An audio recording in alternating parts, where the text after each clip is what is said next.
Selamat datang di program pertanyaan tentang kehidupan dalam bentuk tanya jawab. Pertanyaan ini terdiri dari pertanyaan umum di mana layaknya para pendengar seperti Anda akan menanyakan pertanyaan yang mungkin mempunyai subjek penting yang berbeda, termasuk pertanyaan tentang Allah, Yesus, surga, dan doa. Tidak ada larangan dalam bertanya. Beberapa pertanyaan yang diajukan bersifat antagonis atau bahkan berlawanan. Tetapi saya dan tamu saya sangat menghormati sudut pandang yang berbeda saat kami membawakan program ini.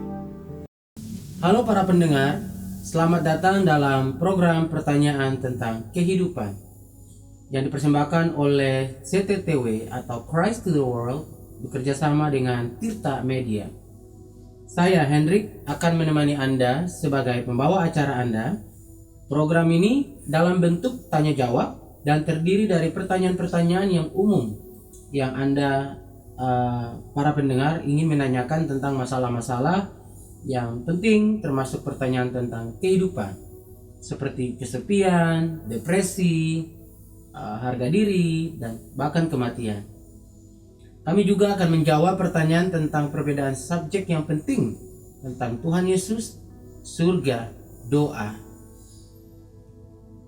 Program pertanyaan tentang kehidupan ini tidak ada pertanyaan yang dilarang untuk para pendengar bertanya. Tamu kita hari ini adalah Ibu Julistiani Hartanto, MTH atau biasa disapa Ibu Juli. Ya. Selamat siang Ibu. Selamat siang. Halo para pendengar. Halo Bung Hendrik. Program kita hari ini adalah memahami kesedihan dan kehilangan. Kita akan membahas tentang kesedihan yang kita alami ketika kita kehilangan orang yang kita cintai atau bahkan yang sudah meninggalkan kita. Program ini juga akan membantu kita atau membantu Anda memahami kesedihan dan kehilangan yang Anda alami. Dan akan memberikan wawasan dari kehidupan dan dari firman Tuhan yang dapat membantu kehidupan Anda. Mari kita mulai dengan berdoa dan meminta pertolongan Tuhan untuk membantu kita terlebih dahulu. Mari kita satukan hati kita berdoa. Ya Tuhan, terima kasih karena Engkau mengasihi kami. Tolong bantu kami saat kami berusaha memahami proses kesedihan dan kehilangan ketika kami kehilangan orang yang kami cintai. Dalam nama Yesus, amin. Saya akan mengajukan pertanyaan dan tamu saya, Ibu Juli, akan memberikan jawabannya. Ya, mari kita mulai dari pertanyaan yang pertama. Akan ada banyak pertanyaan tentang topik ini pastinya ya. Dan ini pertanyaan berikutnya, Bu. Apa yang terlibat di dalam kesedihan? Ya. Kesedihan biasanya melibatkan beberapa hal umum. Perpisahan yang tidak diinginkan. Yang kita rasakan seperti bagian dari kita ada yang hilang. Karena dia ini bagian yang penting dari hidup kita. Jadi kita merasa seperti salah satu bagian kita diamputasi. Nah, yang kedua, kekosongan. Dalam hati dan emosi kita seakan-akan ada lubang kekosongan yang besar. Orang yang telah mengisi tempat dalam hidup kita sekarang hilang, dan ini mempengaruhi kita secara emosional dan secara lainnya. Bisa juga kekecewaan mendalam. Kami kecewa karena tujuan kami, mimpi kami, rencana kami dengan orang yang kita cintai tidak akan pernah terjadi. Lalu ada rasa sakit emosional. Emosi kita adalah bagian penting dari hidup kita. Rasa sakit emosional ini sangat mendalam dan menciptakan rasa sedih dan sakit. Baik, kita lanjut Bu. Nah, pertanyaan selanjutnya adalah apakah setiap orang mengalami kesedihan yang sama? Nah, ini nih pertanyaan bagus Bu, silakan. Tentu tidak ya, tidak sama. Seperti kesedihan yang saya alami karena kehilangan suami, tentu berbeda dengan Bung Hendrik yang juga mengalami kehilangan istri. Ya. Setiap orang mengalami duka yang berbeda. Hal ini karena setiap orang itu memiliki kepribadian yang unik, Ya. latar belakang yang berbeda, pengalaman yang berbeda, dan nilai pribadi yang berbeda. Beberapa bereaksi dengan kesedihan yang mendalam, dan ada pula dengan banyak menangis, tetapi ada pula yang diam dan menekan atau menahan sesuatu, dan beberapa dengan perilaku buruk atau membalas dendam. Gitu. Baik, kita lanjut lagi Bu. Ini seru juga nih. Ini adalah pertanyaan yang ditanyakan oleh hampir semua banyak orang. Ya, berapa lama duka saya akan berlalu, atau duka yang saya alami ini akan dapat berlalu? Ya, pertanyaan sangat bagus Bung Hendrik. Ketika kita mengalami kesedihan, sepertinya ini akan berlangsung seumur hidup karena duka yang begitu mendalam. Ya. Sebenarnya tidak ada batasan waktu yang ditentukan hingga kapan seorang mengalami kesedihan. Ya. Karena setiap orang berduka berbeda dari yang lain, tergantung pada masing-masing individu. Ya. Setiap orang memiliki kepribadiannya sendiri, temperamennya sendiri, dan cara sendiri dalam melakukan sesuatu. Beberapa hal mengganggu beberapa orang lebih dari yang lain. Juga itu tergantung pada jenis hubungan yang Anda miliki dengan orang yang meninggal, serta lamanya waktu Anda bersama orang yang Anda cintai. Kesedihan tidak selalu memiliki tempat awal atau tempat akhir. Duka adalah proses dan bukan peristiwa. Itu bisa berlangsung selama berbulan-bulan, 1 tahun, 2 tahun, atau lebih lama. Sekali lagi, itu bergantung pada orang dan situasinya. Beberapa orang bisa menyesuaikan diri lebih cepat daripada yang lain. Tetapi kita tidak boleh membandingkan proses kesedihan kita sendiri dengan kesedihan orang lain. Proses lamanya kesedihan orang lain karena kita adalah pribadi unik kita sendiri. Meski pada akhirnya kita bisa melanjutkan hidup kita, tapi kenangan orang yang kita cintai akan selalu bersama kita, dan kita akan selalu merindukan mereka. Kita tidak bisa melupakan betapa berartinya mereka bagi kita, dan betapa kita mencintai mereka. Namun pada akhirnya Anda akan sampai pada suatu titik di mana Anda dapat menerima kenyataan kematian ini dan dapat berfungsi normal kembali. Ini tidak berarti Anda akan melupakan orang itu, tetapi Anda bisa melanjutkan hidup Anda. Terlepas dari berapa lama, kita tahu bahwa Tuhan bersama kita setiap langkah dan setiap menit. Dia selalu bersama kita dan tersedia bagi kita. Kita tidak harus melalui proses ini saja. Tidak peduli berapa banyak waktu yang dibutuhkan karena Tuhan bersama kita. Ya, saya sepakat sekali dengan paparan Ibu tadi, ya, bahwa itu butuh waktu seumur hidup, betul, untuk melupakan atau ya baru kita bisa lupa segala-galanya. Ya mungkin bahkan mungkin seketika kita dipanggil Tuhan baru itu mungkin berhenti, stop, ya. Dan memang itu tidak mudah, ya, apalagi itu adalah bagian dari hidup kita, ya.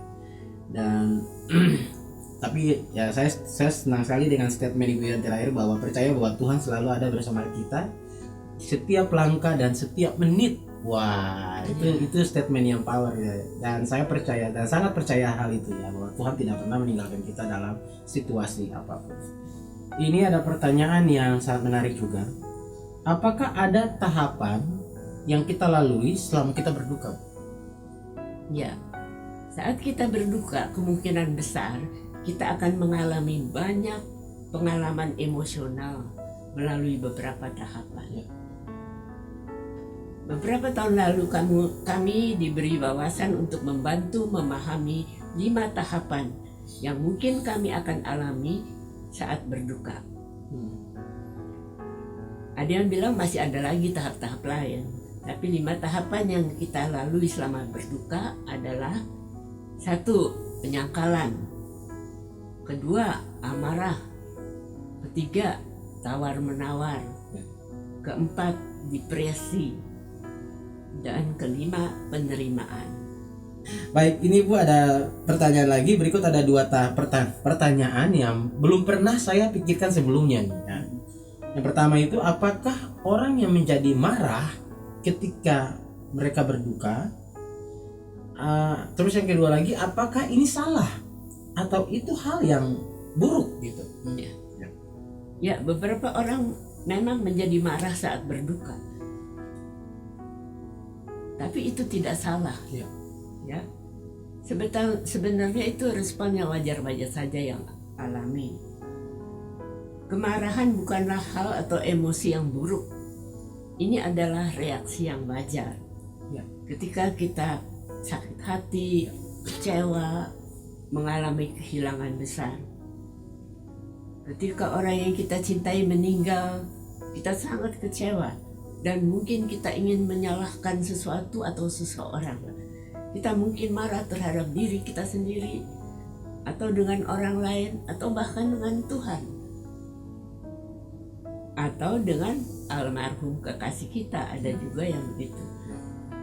Kemarahan adalah emosi yang sangat kuat, di mana kita berada dalam keadaan tidak senang, sangat kesal, dan bahkan bisa menjadi sangat marah.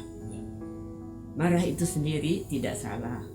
Tapi saat marah kita menjadi lepas kendali dan tidak terkendali, maka saat itulah amarah kita menjadi destruktif untuk kita dan bahkan bagi orang lain, dan itu tidak baik. Jika memungkinkan, kita perlu untuk selalu mencek, menyadari dan berusaha untuk mengendalikannya, bahkan dengan bantuan orang lain. Oke, baik, kita lanjut dulu. Nah, ini adalah pertanyaan lainnya tentang depresi, Bu. Apa saja sih sebenarnya sih tanda-tanda seseorang itu mengalami depresi? Ya, kami telah menyebutkan beberapa tadi. Ya. Beberapa tanda depresi termasuk kesedihan yang berkepanjangan, Ya. kehilangan minat pada hal-hal yang dulu kita sukai. Ya. Lalu dia sering menarik diri dan ingin ditinggal sendirian. Dia frustrasi dan kelelahan yang terus-menerus. Ya. Kita perlu menyadari bahwa depresi memanifestasikan dirinya dalam cara yang berbeda. Baik, kita lanjut, dan terima kasih Bu Yuli buat sharingnya dan wawasannya yang sangat luar biasa ya. Dan di berikut ini adalah beberapa komentar yang diikuti dengan pertanyaan yang sangat penting, Bu. Ya. Nah, berapa kali selama program ini Anda menyebut kata Tuhan dan firman Tuhan? Ya, saya tadi seperti ikutinya. Dan Anda berkata, apa yang terjadi pada seseorang pengikut Yesus ketika dia meninggal? Ya. Dan Anda juga mengatakan apa yang terjadi pada saat kematian orang yang tidak mengikuti Yesus. Ya. Nah, saya tidak mengenal Tuhan dan saya bukan pengikut Yesus, tetapi saya ingin mengenal Dia dan saya ingin mengikuti Yesus. Bagaimanakah Anda memberitahu saya caranya? Ya, terima kasih atas sharingnya. Saya senang membantu Anda. Mengenal Tuhan dan menjadi pengikut Yesus akan membuat perbedaan besar dalam hidup ini. Ya. Dan itu penting untuk hidup sepanjang kekekalan. Tuhan mengasihi Anda dengan kasih yang abadi. Tapi kita semua telah berdosa. Saya telah berdosa, Anda telah berdosa, kita adalah orang berdosa. Tapi Tuhan masih sayang pada kita. Dia mengutus anaknya, Yesus Kristus, untuk mati sebagai korban bagi dosa-dosa kita. Yesus mati di kayu salib untuk membayar dosa-dosa kita dan juga dosa-dosa seluruh dunia. Dia dikuburkan dan kemudian setelah 3 hari dia bangkit dari kematian. Kami menyebutnya sebagai kebangkitannya. Dia hidup selamanya. Dia hidup saat ini dan dia dapat datang ke dalam hidup Anda. Firman Tuhan mengatakan bahwa jika kita percaya kepada Yesus, kita tidak akan binasa. Ini berarti kita tidak akan selamanya terpisah dari Allah.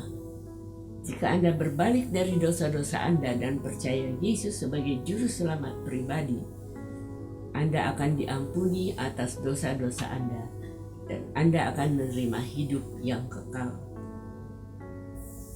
Kita telah sampai pada akhir dari program kita pada siang hari ini, dan saya sangat berterima kasih kepada Ibu Julistiani Hartanto atau biasa disapa Ibu Juli, yang sudah menjadi tamu saya dan luar biasa pada hari ini dengan paparan dan wawasannya yang sangat memberkati. Baik, saya menghimbau Anda semua untuk mendengarkan lebih banyak lagi mengenai program pertanyaan tentang kehidupan yang dipersembahkan oleh Christ to the World atau CTTW bekerja sama dengan Tirta Media.